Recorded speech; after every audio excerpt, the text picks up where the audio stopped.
Hello friends, आज हम इस वीडियो में कॉम्प्लेक्स सेंटेंस को डिस्कस करेंगे। और कॉम्प्लेक्स सेंटेंस अभी बोर्ड के एग्जाम आने वाले हैं, खासतौर से 12th स्टैंडर्ड में पूछे जाते हैं। और कॉम्पिटिटिव लेवल में भी कॉम्प्लेक्स सेंटेंस का जो कॉन्सेप्ट है, जिसमें कंजंक्शन का पार्ट है, ये कंजंक्शन का पार्ट ही है, वहां से अच्छे खासे क्वेश्चंस बनते हैं। तो समझिएगा, कंजंक्शन का एक पार्ट है कॉम्प्लेक्स सेंटेंस, और जो 12th स्टैंडर्ड है बोर्ड एग्जाम है, वहां भी कंजंक्शन का पार्ट आता है और वहां तो कॉम्प्लेक्स सेंटेंस बनाने के लिए आता है। तो आज इसकी वीडियो में आज की वीडियो में हम कॉम्प्लेक्स सेंटेंस के बारे में पढ़ेंगे। कॉम्प्लेक्स सेंटेंस क्या होते हैं और कॉम्प्लेक्स सेंटेंस कैसे काम करते हैं और उसके कंजंक्शन क्या है, कौन कौन सी क्लोजेज में होती हैं, जैसे कि कॉम्प्लेक्स में नाउन क्लोज है, एडजेक्टिव क्लोज है और आपकी एडवर्ब क्लोज है। इन तीनों क्लोजेज की बात करेंगे। तो आज हम उसमें नाउन क्लोज की बात करेंगे। तो शुरू करते हैं कॉम्प्लेक्स सेंटेंस। तो सबसे पहले समझते हैं कॉम्प्लेक्स सेंटेंस होता क्या है। A complex sentence consists of a principal or main clause with one or more subordinate clauses। यानी एक कॉम्प्लेक्स सेंटेंस में एटलीस्ट एक प्रिंसिपल क्लोज तो होती है, यानी जो मेन क्लोज है उसका जो मुख्य सेंटेंस है, मेन सेंटेंस, विद वन और मोर सबऑर्डिनेट क्लोजेस, उसमें एक या एक से ज्यादा सबऑर्डिनेट क्लोजेस हो सकती है। अब वो सबऑर्डिनेट क्लोज क्या होती है, मेन क्लोज क्या होती है, तो शुरू करते हैं। तो देखिएगा, कॉम्प्लेक्स सेंटेंस को क्या चाहिए, तो कॉम्प्लेक्स सेंटेंस में चाहिए आपको एक प्रिंसिपल क्लोज,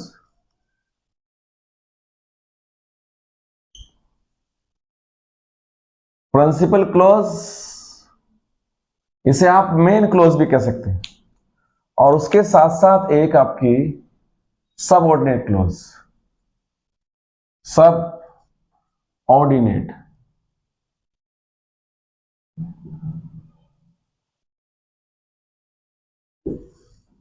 एक आपकी प्रिंसिपल क्लोज और एक आपकी सबऑर्डिनेट क्लोज।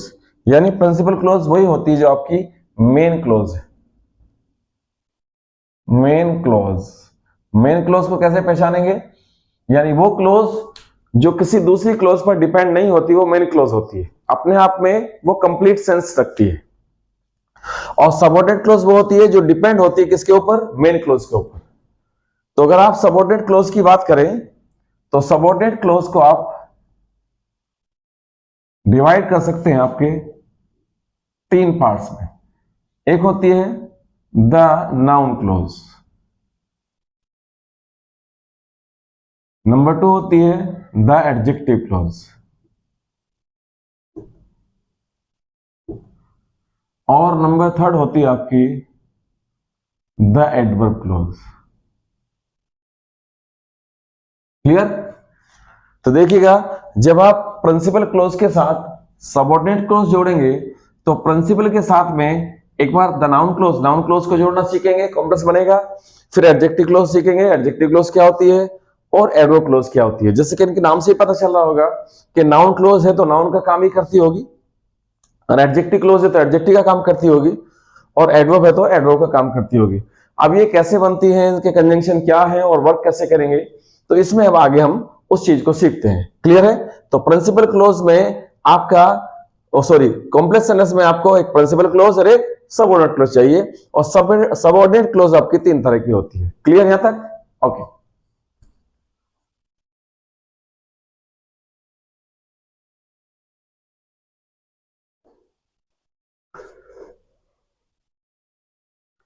तो देखिएगा, नाउन क्लोज शुरू करते हैं। सबसे पहले द नाउन क्लोज के connectives of the noun close, यानी नाउन क्लोज को जोड़ने के लिए क्या चाहिएगा। तो इसको आप तीन पार्ट याद रखना, बस तीन बातें याद रखना। क्या क्या? देखिएगा, नंबर फर्स्ट, जब आप मेन क्लोज को यानी प्रिंसिपल क्लोज को कनेक्ट करते हो तो यहां अगर आपका इंट्रोडक्टरी सेंस होगा एक तरह से, तो कंजंक्शन आपका आएगा यहां पर दैट। ये समझना, ऐसा सेंटेंस, ऐसा क्लोज जहां पर वो सेंटेंस जो क्लोज जुड़ने वाली है वो किसमें हो,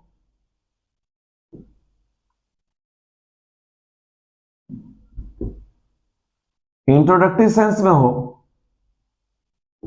आप यूं भी कह सकते हैं कि वो सेंटेंस असर्टिव हो। तो ऐसी कंडीशन में आपका कंजंक्शन बनता है दैट। क्लियर? तो प्रिंसिपल क्लोज के साथ जो सेंटेंस क्लोज जुड़ेगी वो दैट कंजंक्शन होगा, जो वहां पर इंट्रोडक्टिव सेंस होगा, यानी केवल आपका असर्टिव सेंटेंस होगा, एक स्टेटमेंट होगा।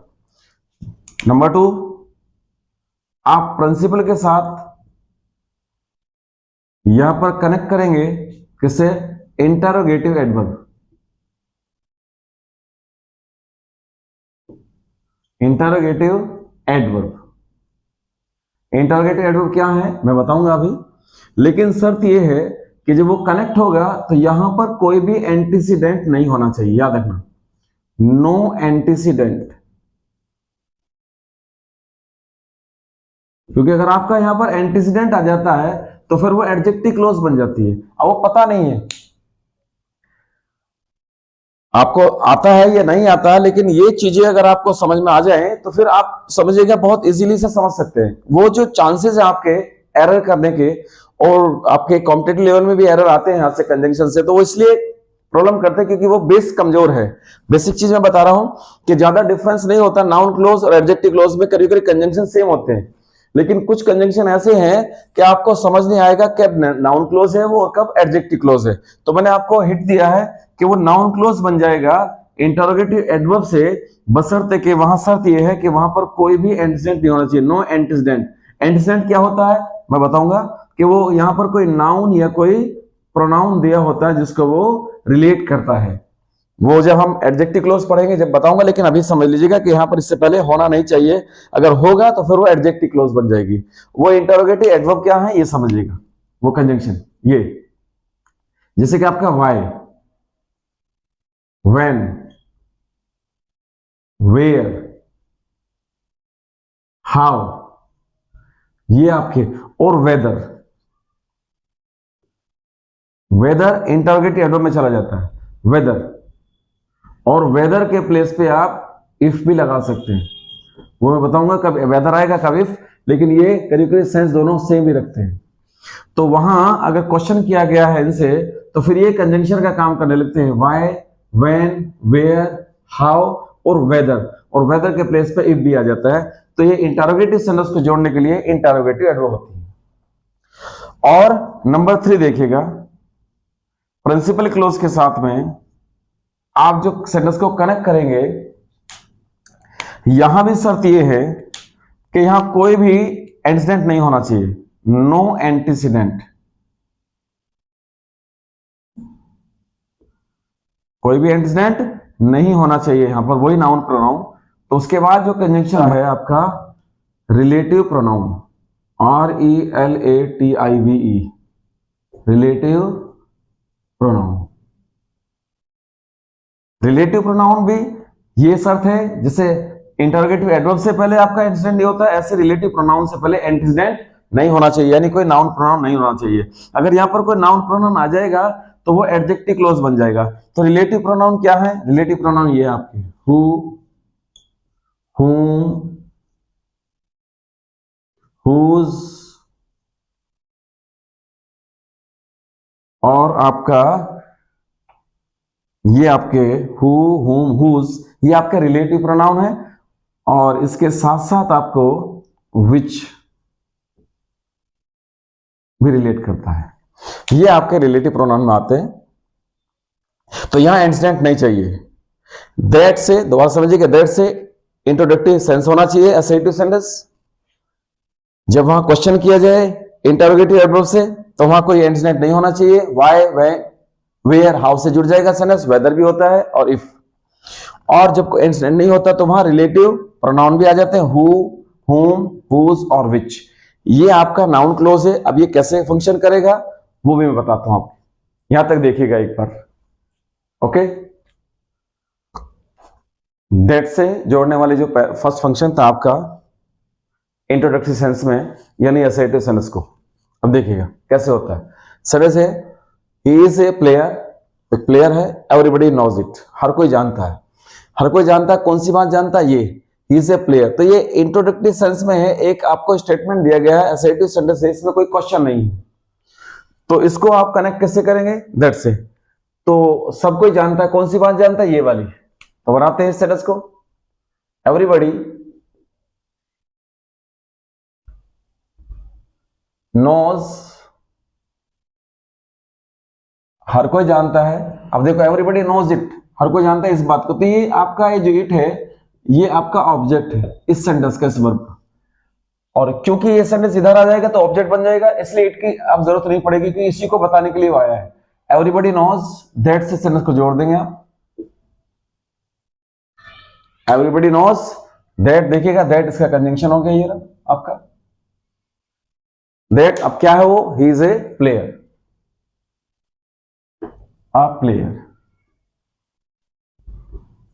दोबारा समझिएगा, ये इट कहां गया, इट यूं क्योंकि ये दैट से आगे जो पूरा क्लोज है ये दैट इज ए प्लेयर, क्योंकि ये नाउन क्लोज है और नाउन क्लोज किसके बराबर होती है, नाउन के। और यहां ये नो, नो के बाद क्या है, पूरा का पूरा क्लोज, इसलिए यहां इस सेंटेंस में ये पूरा ऑब्जेक्ट है। जैसे इस नो का ऑब्जेक्ट इट था, ऐसी अब इस नो का ऑब्जेक्ट ये पूरा क्लोज है, that he is a player, इसलिए वहां इट को नहीं रखना है, नहीं तो वो सेंटेंस रॉन्ग हो जाएगी। ये भी समझते जाए, क्योंकि नाउन क्लोज सेंटेंस में सब्जेक्ट का काम भी करेगा, सेंटेंस में ऑब्जेक्ट का वर्क भी करेगा, वो भी समझाएंगे। क्लियर? तो यहां पर ये नो का ऑब्जेक्ट है, ये पूरा क्लोज। कोई अगर पूछे इसमें नाउन, इस नो का ऑब्जेक्ट क्या है, तो नो का ऑब्जेक्ट है that he is a player. जैसे कि नो का ऑब्जेक्ट है इट था, she will get good marks, it is certain, तो कौन सी बात सर्टेन है, ये वाली। तो ये भी इंट्रोडक्टरी सब्जेक्ट सेंस में है, इसलिए दैट से जुड़ेगा। कैसे, it is certain that, it is certain that, और दैट के बाद वो नाउन क्लोज जुड़ जाएगी, she will get good marks. तो देखिएगा यहां तक आपको समझ आएगा कि दैट से सेंटेंस को कनेक्ट किया जा सकता है। अब देखो एक बात और मैं आपको बता दूं, यहां ये नाउन क्लोज है और यहां भी ये नाउन क्लोज है। इन सेंटेंस को आप ऐसे बना सकते हैं, ये नाउन क्लोज को पहले रख सकते हैं दोनों को, और ये इधर चला जाएगा, क्योंकि जब नाउन क्लोज सेंटेंस में सब्जेक्ट बन सकता है। तो देखिएगा that he is a player, इस सेंटेंस को देखो, that he is a player.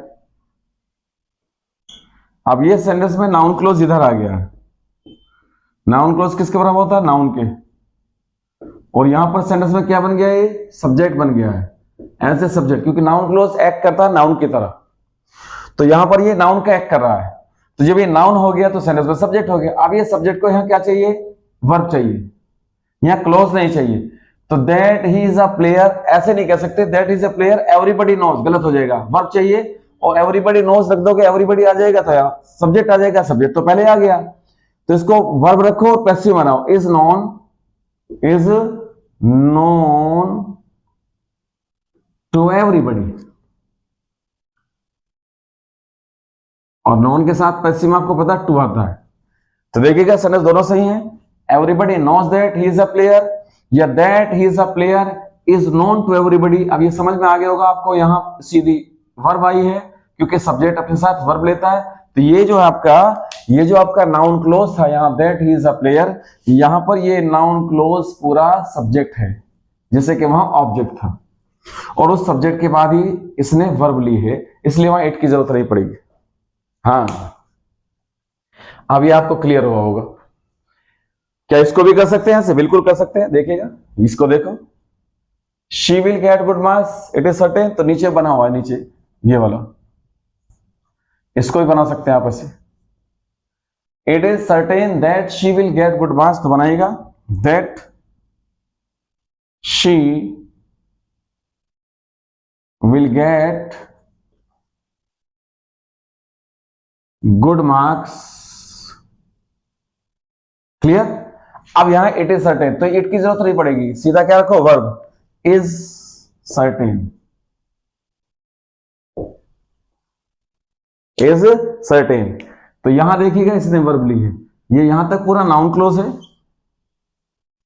Noun close, noun close किसका काम करता है? नाउन का, और यहां पर ये सब्जेक्ट हो गया किसका? इज का। समझे?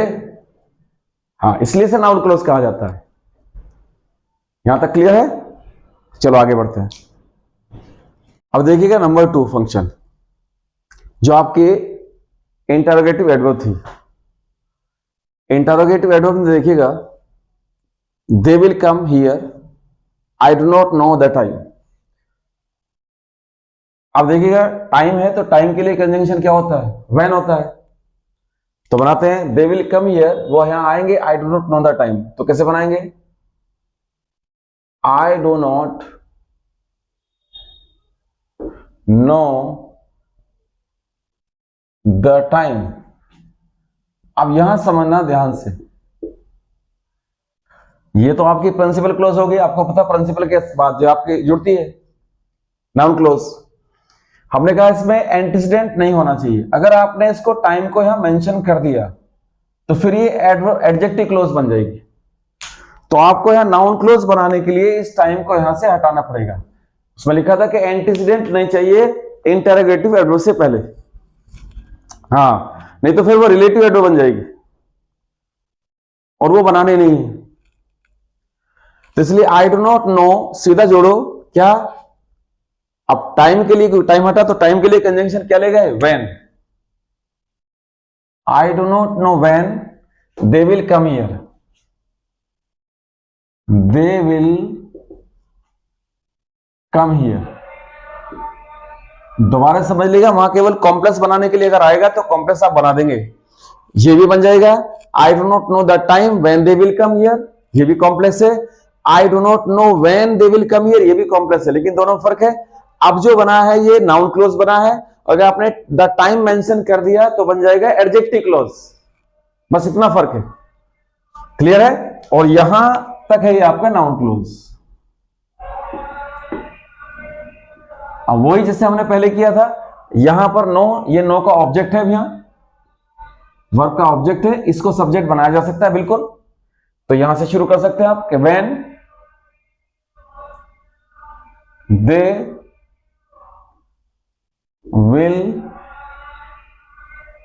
Come here. अब ये इधर आ गई आपकी नाउन क्लोज। नाउन क्लोज इधर आके बन गई सब्जेक्ट, वहां ऑब्जेक्ट थी। अब आपको पता सब्जेक्ट को क्या चाहिए? अब वर्ब चाहिए यहां पर। तो आई डू नॉट नो को वर्ब में बदलो, क्योंकि यहां आई रख नहीं सकते क्योंकि सब्जेक्ट है। तो आप पैसिव में ले जाओ, negative. Is not known, know की third form known to me. Clear? दोबारा समझिएगा, they will come here, I do not know the time. अगर आपने अब द टाइम रखा है तो एडजेक्टिव क्लोज बन जाएगी, नहीं तो हम यहां नाउन क्लोज बना रहे हैं। तो इसको द टाइम को अभी हटा देते हैं क्योंकि यहां पर कोई एंटीसीडेंट नहीं चाहिए। तो सेंटेंस बना आई do not know when they will come here. इसको ऐसे बना सकते हैं, वहां ऑब्जेक्ट का काम कर रही है ये नाउन क्लोज, यहां पर ये सब्जेक्ट बन जाएगी। When they will come here is not known to me बनेगा। ऐसे नहीं कह सकते when they will come here I do not know, ये ग्रामेटिकली एरर हो जाएगा। और यही एरर फाइंड करने के लिए आपके सिंटैक्स में भी आते हैं और कॉम्पिटिटिव इंग्लिश में तो आते हैं। क्लियर है? देखिएगा नेक्स्ट है, देखो where does she live I can not say. ये ना आपका प्रिंसिपल क्लोज, तो बनेगा आई कैन नॉट से यहां पर आपको मिल गया पहले से ही इंटरोगेटिव एडवर्ब वेयर, इससे आप कनेक्ट कर दो उसको वेयर। और आपको पता होना चाहिए एक रूल कि जब सेंटेंस में आपका इंटरोगेटिव एडवर्ब हो और चाहे आपका रिलेटिव प्रोनाउन हो, जब वो क्वेश्चन के लिए आता है आगे तो फिर वो सेंटेंस इंटरोगेटिव नहीं रहता, उसको एसएटी में बदला जाता है। तो आई कैन नॉट से वेयर। अब देखिएगा डज शी लिव, इसको एसएटी कीजिएगा वेयर शी लिव, और क्योंकि शी सिंगुलर है तो लिव्स हो जाएगा। तो सेंटेंस बना कि आई कैन नॉट से वेयर शी लिव्स, ना कि ऐसे कहेंगे आई कैन नॉट से वेयर डज शी लिव, ये ग्रामेटिकली एरर है, रॉन्ग हो जाएगा सेंटेंस। इसको भी आप सब्जेक्ट बना सकते हैं इधर आकर के, where she live can not be said, कोई प्रॉब्लम नहीं है। Next, will he play today let us inquire. तो ये देखो इंटरोगेटिव है, तो इंटरोगेटिव सेंटेंस है, इसमें कोई क्वेश्चन नहीं है, क्वेश्चन बढ़िया नहीं ना, तो उसमें रिलेटिव एडवर्ब है, सॉरी इंटरोगेटिव एडवर्ब है ना, इसमें रिलेटिव प्रोनाउन है। तो इसमें आप इफ या वेदर से जोड़ेंगे क्योंकि सेंटेंस इंटरोगेटिव है। तो लेट अस इंक्वायर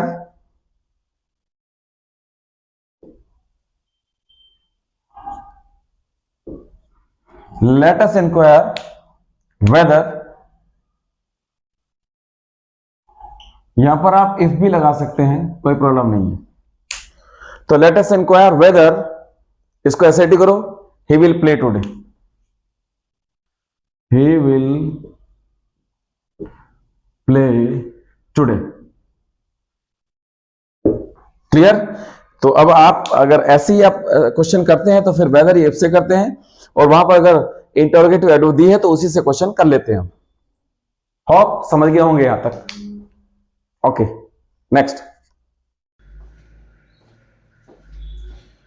तो देखिएगा, मैंने 3 पार्ट बताए थे आपके कंजंक्शन के, तो तीसरे पार्ट पे चलते हैं जिसमें हम बात कर रहे थे कि रिलेटिव एडवर्ब। तो रिलेटिव एडवर्ब में भी शर्त ये है कि उससे पहले एंटीसीडेंट नहीं होने चाहिए। इसमें हु, होम, हुज और विच थे। तो देखिएगा, someone has stolen my pen, किसी ने मेरा पेन चुरा लिया। आई डोंट नो हिम, मैं उसे नहीं जानता। तो किसको नहीं जानता, यानी कौन है वो जिसने मेरा पेन चुराया, तो इसलिए हु से कनेक्ट हो जाएंगे। कैसे? तो आई do not no, I do not no, मैं नहीं जानता किसको, यानी वो कौन है, हु, जो, जिसने। तो देखिएगा, समवन या समवन खत्म हो जाएगा तो सब्जेक्ट हो गया, who has stolen my pen. ये ध्यान रखना, यहां पर जो हु है ये आपका बिना एंटीसीडेंट के काम कर रहा है। अगर यहां पर एंटीसीडेंट आ जाएगा, the person, the boy, the man, the woman, the student, कुछ भी रख देंगे इससे पहले, तो फिर एडजेक्टिव क्लॉज बन जाएगा कि आई do not know the man, I do not know the person, I do not know the student who. तो याद रखना, वैसे कॉम्प्लेक्स वो भी है लेकिन वो एडजेक्टिव क्लॉज का फंक्शन बन जाएगा। ये अब नाउन क्लॉज में कॉम्प्लेक्स बना है। आप इसको सब्जेक्ट बना सकते हैं, who has stolen my pen is not known to me. Next example देखिएगा, इससे पहले से हु दिया हुआ है, इसी से कनेक्ट कर देंगे। Who will bell the cat, this is a problem, तो इसको इधर लेकर आइएगा प्रिंसिपल क्लॉज को। जब इसको इधर लाएंगे तो दिस का सेंटेंस शुरू करने के लिए, क्लॉज शुरू करने के लिए इट हो जाता है। तो it is a problem that, नहीं दैट नहीं, अब क्योंकि यहां पर हु है तो हु से कनेक्ट कर दीजिएगा, who will bell the cat. तो यहां पर हु कनेक्ट हो गया, इसलिए ये रिलेटिव आपके adverb pronoun, sorry relative pronoun जो है वो भी आपका नाउन क्लॉज बना देते हैं। क्लियर यहां तक? ओके, कुछ और देखते हैं। व्हाट और व्हाट एवर, ये भी नाउन क्लॉज बनाते हैं, ये नाउन क्लॉज ही बनाते हैं, याद रखना। लेकिन हु, हुम, हुज, व्हिच, दैट, ये नाउन क्लॉज भी बनाते हैं और ये एडजेक्टिव क्लॉज भी बनाते हैं। जब ये एडजेक्टिव क्लॉज बनाते हैं तो इनसे पहले एंटीसीडेंट आता है लेकिन जब इनसे पहले एंटीसीडेंट नहीं होता तो ये याद रखिएगा, तो फिर ये नाउन क्लॉज बनाते हैं, और जब इनसे पहले एंटीसीडेंट होता है तो फिर ये एडजेक्टिव क्लॉज बनाते हैं। लेकिन व्हाट और व्हाट एवर हमेशा नाउन क्लॉज ही बनाता है। तो देखते हैं व्हाट और व्हाट एवर की बात, जो है जो कुछ के लिए। जैसे he says something I don't know it, मैं नहीं जानता। तो मैं क्या नहीं जानता, जो वह कहता है, इसलिए आप इसको व्हाट से बनाएंगे, आई डू नॉट नो,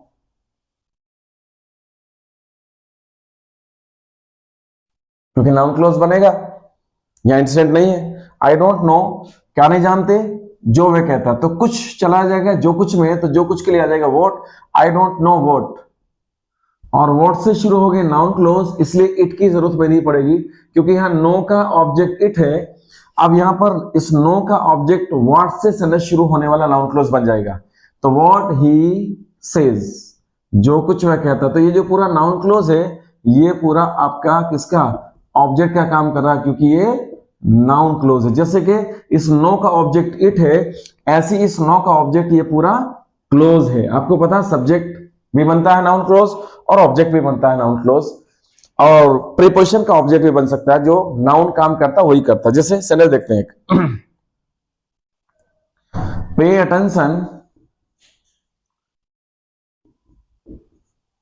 टू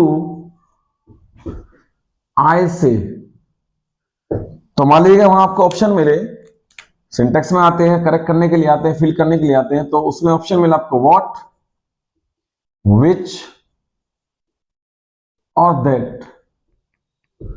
तो आपको पता है कि अगर जो जो कुछ का सेंस देना तो वहां पर एंटीडेंट होना चाहिए, और यहां पर एंटीडेंट है नहीं, इसलिए विच और दैट तो नहीं आ सकते। तो फिर क्या आएगा यहां पर, व्हाट आएगा, क्योंकि ये तब आते हैं जब वहां पर कोई नाउन प्रोनाउन दिया होता है जो कहने के लिए। वो मैं एडजेक्टिव क्लोज में सिखाऊंगा। अभी ये देखो नाउन क्लोज की बात, पे अटेंशन टू, किस बात पे ध्यान दो, व्हाट आई से, जो मैं कहता हूं। तो यहां प्रेपोजिशन का ऑब्जेक्ट है, यहां वर्ब का ऑब्जेक्ट है, वहां पहले सेंटेंस में हम कर रहे थे वो सब्जेक्ट का काम कर रहा था। इस तरह से नाउन क्लोज काम करती है। अभी एक और फंक्शन है इसका, वो देखते हैं आगे। तो देखिएगा नाउन क्लोज के फंक्शन और देख लेते हैं एक बार।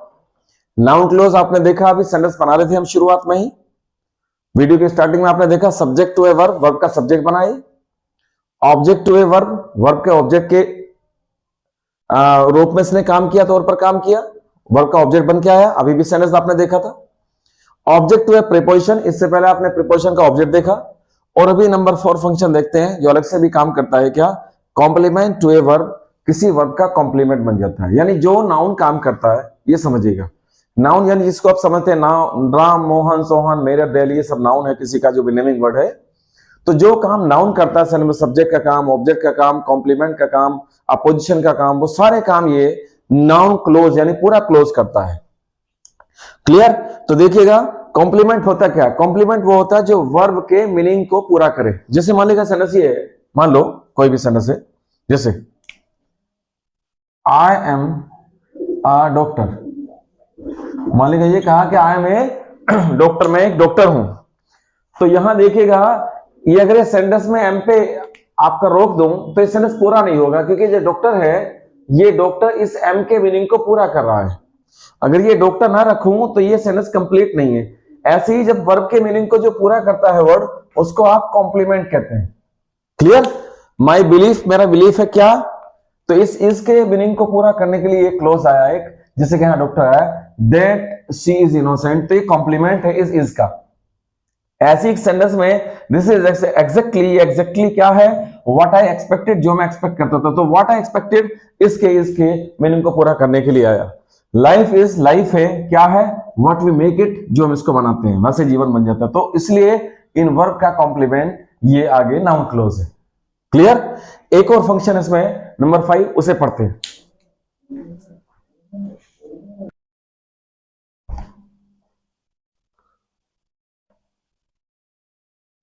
तो देखिएगा नाउन का एक और फंक्शन देखते हैं। नाउन का function in apposition to a noun, noun के अपोजिशन में भी यूज किया जा सकता है। कैसे? पहले देख लेते हैं अपोजिशन होता क्या है, इस सेंटेंस को बनाएंगे बाद में। जैसे कोई एग्जांपल देखते हैं, मान लीजिए सेंटेंस ये है कि Ram got good marks, Ram के अच्छे मार्क्स आए, ही इज माई फ्रेंड, वह मेरा फ्रेंड है। अब देखिएगा अपोजिशन क्या होता है, जब एक ही नाउन के बारे में दोनों सेंटेंस में कुछ कहा गया हो और एक हेडवर्ड हो उसमें, एक उसके बारे में यानी उसके कॉम्प्लीमेंट के तौर पर यूज किया गया एक और वर्ड, उसे अपोजिशन कहते हैं। तो सबसे पहले कौन है, राम अच्छे मार्क्स लाया और वो मेरा दोस्त है। तो कौन है मेरा दोस्त, राम। तो सबसे पहले हेडवर्ड हमारे लिए राम हो गया। राम कौन, उसके बाद रखते हैं कॉमा लगा करके नाउन की बात, कौन, माई फ्रेंड। राम मेरा दोस्त ने क्या किया, ये काम किया, गॉट गुड मार्क्स। तो ये तरीका आपको दो सेंटेंस को मिलाकर के एक सेंटेंस बनाना, जिसको आप सिंपल सेंटेंस कहते हैं। तो जब दो नाउन आ जाते हैं, उन दो नाउन को आपस में कॉमे से जोड़ करके यहां पर दोनों को पास पास रखा जाता है, उन्हें अपोजिशन कहते हैं। और बस एक बार ही वर्ब आ जाते हैं इसके लिए, जो आपका ये हेडवर्ड है।